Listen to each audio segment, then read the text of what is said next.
I want y'all to know, like, I'm so happy to be back on YouTube. I know I've been away. I actually been traveling. So I was in South America for like a month. And then I got back maybe a week or so ago. And I was sitting down and I was, look, my email was beep, beep, beep, beep. And I look, and it's you guys subscribing to the page and just making me feel so loved, but also reminding me that I have a duty and a responsibility here at YouTube. And so I just want to thank you guys for subscribing, liking, and commenting on the videos. It keeps me motivated. It keeps the algorithm going. It allows us to find more book lovers like us. So I want to absolutely thank you guys for that. It really helped me get back into the swing of routine because, you know, when you come back from travels, you're almost like just so discombobulated. And so when you guys were like, you know, subscribing and liking and commenting, it allowed me to say, oh my gosh, I need to get on YouTube. I need to post. And so, yeah, I'm just really happy to be back. With that said, today's post is actually going to be Sweat by Zora Neale Hurston. It's one of her more famous stories. So this is going to be a story time post. But do stay tuned because the last and final part of the Black Men in Literature series is also going to go up this week. So kind of stay posted, stay subscribing, stay liking. I love you guys for that. If you didn't know, I would love for you guys to contribute and support the channel any way you can, including supporting my books that I have in the description box, as well as following me on my different social media pages. And if you know anybody in need of a website, I do make websites for small business owners. So be sure to hit me up. Let's talk about, let's discuss if that's something that you're looking for. Now, without further ado, let's get into Sweat. Wait.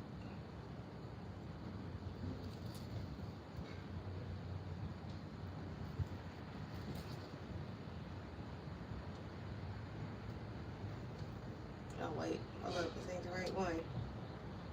Y'all. I was like, it's a play? I was like, wait, that's not right. Okay, here we go.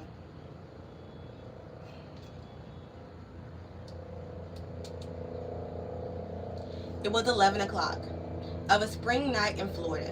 It was Sunday. Any other night, Delia Jones would have been in bed for 2 hours by this time.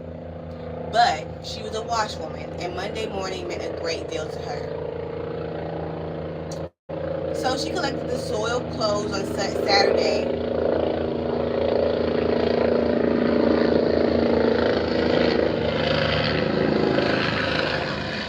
Okay. So she collected the soiled clothes on Saturday when she returned to clean things. Sunday night after church, she sorted them and put the white things to soak. It saved her almost half a day's start. A great hamper in the bedroom held the clothes that she brought home. It was so much neater than a number of bundles lying around. She squatted in the kitchen floor beside the great pile of clothes, sorting them into small heaps according to color, and humming a song in a mournful key. But wandering through it all where Sykes, her husband, had gone with her horse and buckboard. Just then something long, round, limp, and black fell upon her shoulders and slithered to the floor beside her. A great terror took hold of her. It softened her knees and dried her mouth, so that it was a full minute before she could cry out or move. Then she saw that it was a big bull whip her husband liked to carry when he drove. She lifted her eyes to the door and saw him standing there, bent over with laughter at her fright. She screamed at him. "Sykes, what you throw that whip on me like that? You know what scared me. Looks just like a snake, and you knows how scared I is of snakes." "Course I knowed it. That's how come I done it." He slapped his leg with his hand and almost rolled on the ground with his mirth.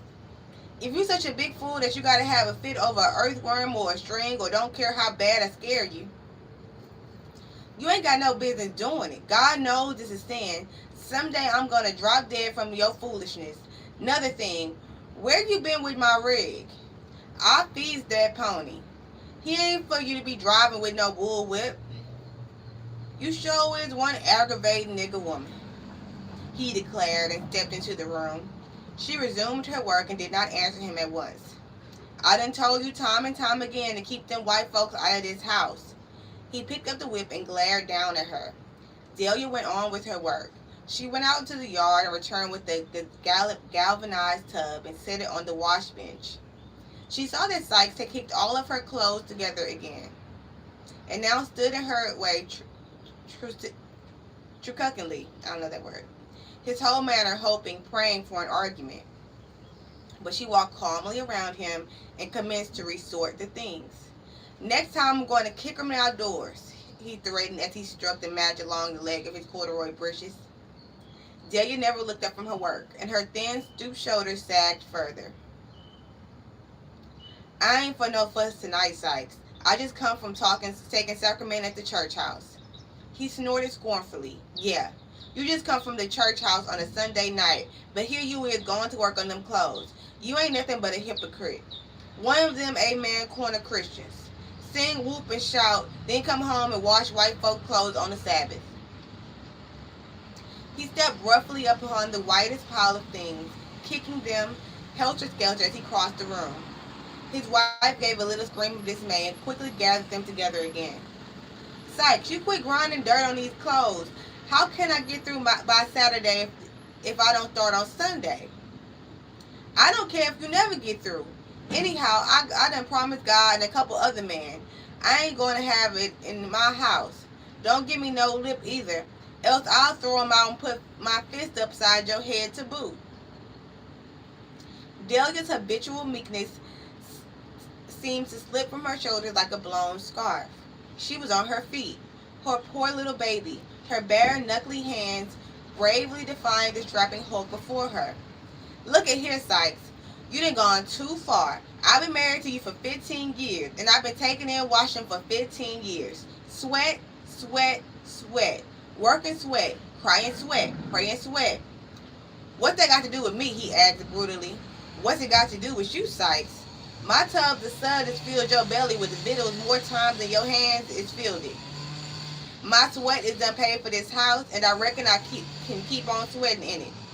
She seized the iron skillet from the stove and struck a defensive pose, which act surprised him greatly coming from her.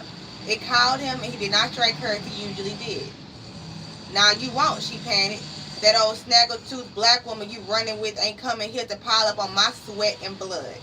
You ain't paid for nothing on this place, and I'm going to stay right here till I'm tooted out for foot foremost. Well, you better quit getting me riled up, else they'll be toting you out sooner than you expect. I'm so tired of you, I don't know what to do. God, how I hate skinny women. A little awed by this new Delia, he sidled out of the door and slammed the back gate after him. He did not say where he had gone, but she knew too well. She knew very well that he would not return until nearly daybreak also. Her work over, she went on to bed, but not to sleep at once. Things had come to a pretty pass. She lay awake, gazing upon the debris that cluttered their matrimonial trail. Not an image left standing along the way. Anything like flowers had long been drowned in the salty stream that had been pressed from her heart. Her tears, her sweat, her blood. She had brought love to the union, and he had brought a longing after the flesh. 2 months after the wedding, he had given her her first brutal beating. She had the memory of this numerous trips to Orlando, with all of his wages, when he had returned to her penniless, even before the first year had passed. She was young and soft then, but now she thought of her knotty, muscled limbs, her harsh, knuckly hands, and drew herself up into an unhappy little ball in the middle of the big feather bed. Too late now to hope for love. Even if it were not Bertha, it would be someone else. This case differed from the others, only in that the bolder than the others. Too late for everything except her little home. She had built it for her old days and planted one by one the trees and flowers there. It was lovely to her. Lovely. Somehow, before sleep came, she found herself saying aloud, "Oh well, whatever goes over the devil's back, it's got to come under his belly. Sometime, or rather, Sykes, like everybody else, is going to reap his sowing." After that, she was able to build a spiritual earthworks against her husband. His shell could no longer reach her. Amen. She went to sleep and slept until he announced his presence in bed by kicking her feet and rudely snatching the covers away. "Give me some cover here, and get your damn foots over on your side.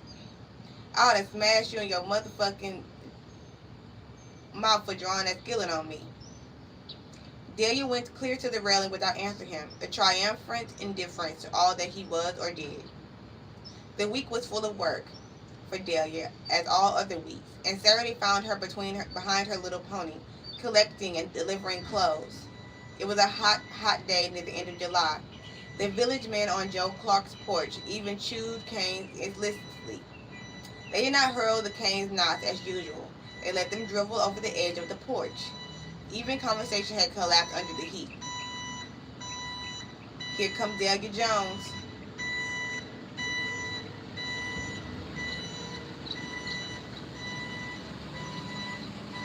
Jim Merchant said as the shaggy pony came round the bend of the road toward them.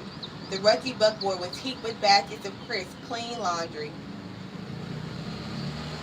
Yep, Joe Lindsay agreed. Hot or cold, rain or shine, just as regular as the weeks roll around, Delia carries them and fetches them on Saturday. She bet if she want to eat, said Moss. It's like Jones ain't worth the shot and powder hit would take to kill him. Not to her he ain't. He sure ain't, Walter Thomas chimed in. It's too bad, too, 'cause she was a right pretty little trick when he got her. I'd have married her myself if he hadn't beat me to it. Delia nodded briefly at the men as she drove past. Too much knocking will run any woman. He done beat her enough to kill 3 women, let alone change their looks, said Elijah Mosley. How psyched and stomach that big black greasy mogul he's lying around with gets me. I swear that's 8 rock. Couldn't miss a sardine and can I done throw it out the back the way. Yeah. Oh, she's fat. That's how come. He allows me crazy about fat women put in Merchant. He'd have been tied up with one long time ago if he could have found one to have him. Did I tell you about him come sliding around my wife, bringing her a basket of pecans out of his yard for a present? Yeah, my wife. She told him to take him right straight back home because Delia worked so hard over that wash tub she reckoned everything on the place tastes like sweat and soap suds. I just wish I'd have caught him over around there. I'd have made his hips catch on fire down that shell road. I know he done it too. I sees him grinning at every woman that passes, Walter Thomas said, but even so, he used to eat some mighty big hunks of humble pie to get that little woman he got. She was pretty as a speckled pup. That was 15 years ago. He used to be so scared of losing her, she could make him do some parts of her husband's duty. They never was the same in the mind. There ought to be a law out about him, said Lindsay. He ain't fit to carry guts to a bear. Clark spoke for the first time. Tain't no law on earth that can make a man be decent if it ain't in him. There's plenty men that takes a wife like they do a joint of sugar cane. It's round, juicy, and sweet when they gets it. But they squeeze and grind and squeeze and wring till they wring every drop of pleasure that's in them out. When they satisfied that they drunk dry, they treats them just like they do a cane chew. They throws them away. They knows what they's doing while they is at it, and hates themselves for it, but they keeps on hanging after her until she's empty. Then they hates her for being a cane chew in the way. We ought to take Psych and that stray woman of his on down to his Lake Howell swamp and lay in the rawhide till they can't say Lord of mercy. He always was an overbearing nigga. But since that white woman from up north done teach him how to run an automobile, he ain't got too big to live. And we ought to kill him, old man Anderson advised. A grunt of approval went around the porch, but the heat was melting through their civic virtue, and Elijah Mosley began to bait Joe Clark. Come on, Joe.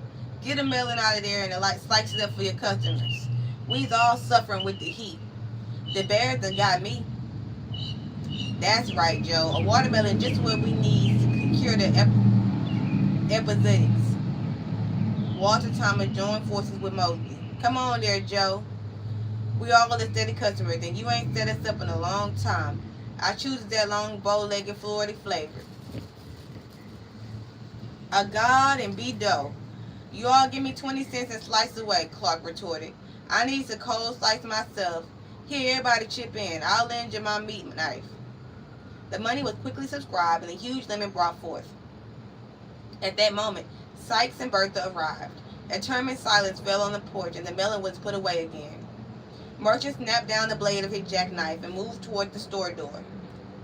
Come on in, Joe, and give me a slice of soap belly or a pound of coffee. I almost forgot 'twas Saturday.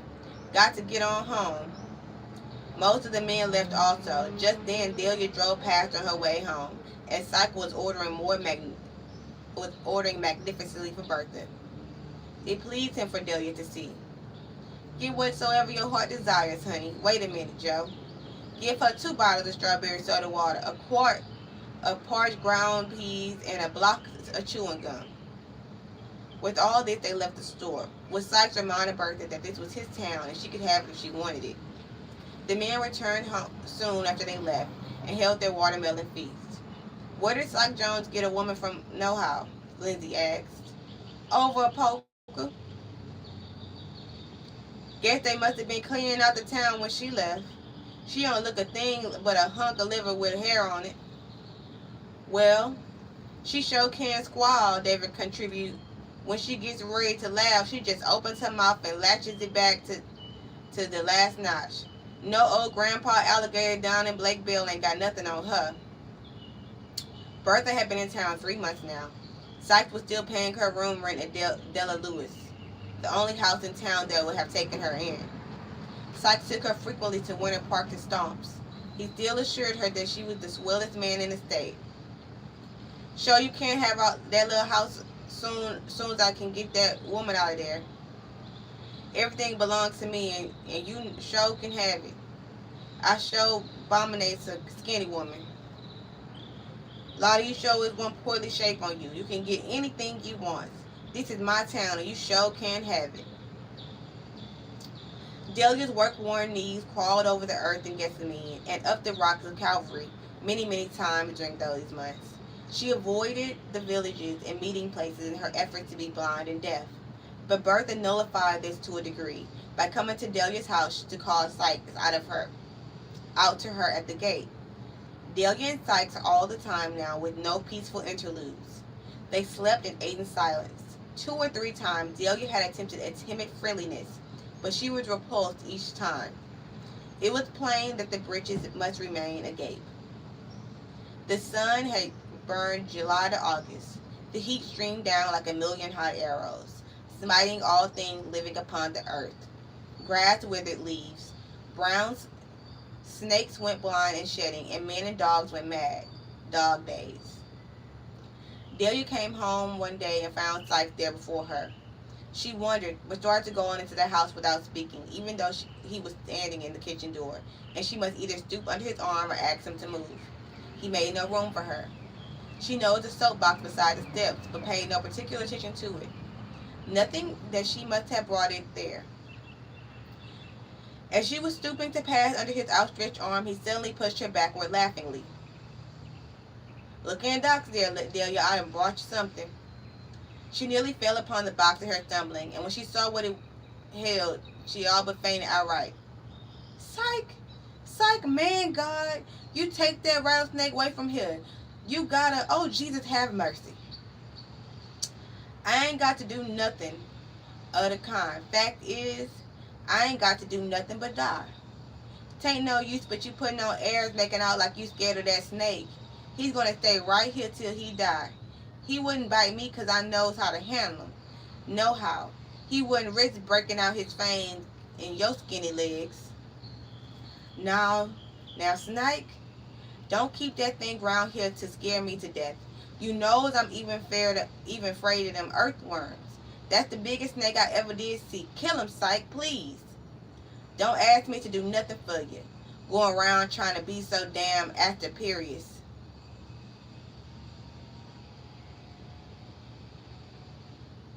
Nah, I ain't gonna kill it. I think a damn sight more of her than you. That's a nice snake. And anybody don't like him, can you just hit the grid? The village soon heard that Sykes had the snake and came to see and ask questions. How did he fire? Then you catch that 6-foot rattler, Sykes, Thomas asked. He's full of frogs, so he can't hardly move. That's how. I eased up on him. But I'm a snake charmer, and I knows how to handle him. Shucks, that ain't nothing. I could catch one every day if I wanted to. What he needs is a heavy hickory club lean real heavy on his head. That's the best way to charm a rattlesnake. Nah, Walt, y'all just don't understand these diamondbacks like I do, said Sykes in a superior tone of voice. The village agreed that with Walter, but the snake stayed on. His box remained by the kitchen door with its green wire covering. 2 or 3 days later, it digested its meal of frogs and literally came to life. It rattled at every movement in the kitchen or the yard. One day, as Delia came down the kitchen steps, she saw his chalky white fangs curved like scimitars hung in the wire meshes. This time, she did not run away with averted eyes as usual. She stood for a long time in the doorway in a red fury that grew bloodier for every second that she regarded the creature that was her torment. That night, she broached the subject as soon as Syke sat down to the table. Syke, I want you to take that snake away from here. You done starved me and put up with her. You done beat me and took that, and I took that. But you done killed all my insides bringing that varmint here. Syke poured out a saucer full of coffee and drank it deliberately before he answered her. A whole lot of care about how you feel inside out. That snake ain't going no damn well till I gets ready for him to go. So far as that beating is concerned, you ain't took near all that you going to take if you stay around me. Delia pushed her plate and got up from the table. I hate you, Syke, she said calmly. I hate you to the same degree that I used to love you. I done took till my belly is full up to my neck. That's the reason I got more letter from the church and moved my membership to Woodbridge. So I don't have to take no sacrament with you. I don't want to see you around me at all. Lay around with that woman all you want to. But don't stay from me in my house. I hate you like a sucking egg dog. Sykes almost let out a huge wad of cornbread and collard green he was chewing fall out his mouth in amazement. He had a hard time whipping himself up to the proper fury to answer Delia. Well, I'm glad you do hate me. I'm so tired of you hanging on to me. I don't want you. Look at your stringy old neck. Your rainbowy legs and arms is enough to cut a man to death. You look just like the devil's doll, baby, to me. You ain't hate me no worse, and then I hate you. You ain't been hating you, and I've been hating you for years. You old black hide don't look nothing to me. But I pastor you wrinkled up rubber with your big old yes flapping on your each side like a pair of buzzard wings. Don't think I'm going to be run away from my house either. I'm going to the white folks about you. My young man, the very next time you lay your hands on me, my cup is done runneth over. Delia said this